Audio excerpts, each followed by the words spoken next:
এত বোকায় বোঝে পানির মধ্যে যে যুদ্ধ হয়েছে এটি হলো পানিপথের যুদ্ধ স্যার। তো সমাজ সাহেব ইন্টারভিউর জন্য প্রস্তুত আছেন তো? কি যে বলেন স্যার, গোসল টোসল করে এবার আইসি স্যার, 100% প্রস্তুত আছে।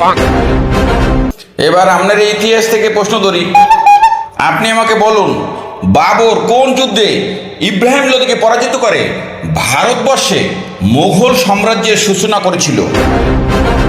পানিপথের যুদ্ধে বাবর ইব্রাহিম লোদিকে পরাজিত করে মুঘল সাম্রাজ্যের সূচনা করেছিল। এবার আপনি আমাকে বলুন পানিপথের যুদ্ধটা আসলে কি? স্যার বোকার মতো প্রশ্ন করলে উত্তর দেবো কি? এই ফালতু, আমি বোকার মতো প্রশ্ন করছি না? বোকার মতো প্রশ্ন না করলে এ কয় কেউ পানিপথের যুদ্ধ কি?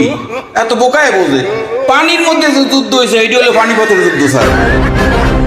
এই তোমার পড়াশোনার, এই তোমার ইন্টারভিউ। আরে বোকা, পানিপথ হইলে একটা জায়গার নাম, আর তুমি বলতেছো এটা পানির মধ্যে যুদ্ধ হয়েছে না?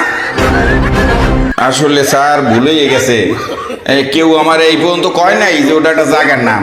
আমি তো স্যার পড়ার সময় তো রেখে নিছি স্যার, ওই পানির মধ্যে যুদ্ধ হয়েছে দেখে এই যুদ্ধটারে বলে পানিপথের যুদ্ধ স্যার। এই করিম, এইটারে বাইর কর, পরেরটারে পাঠা।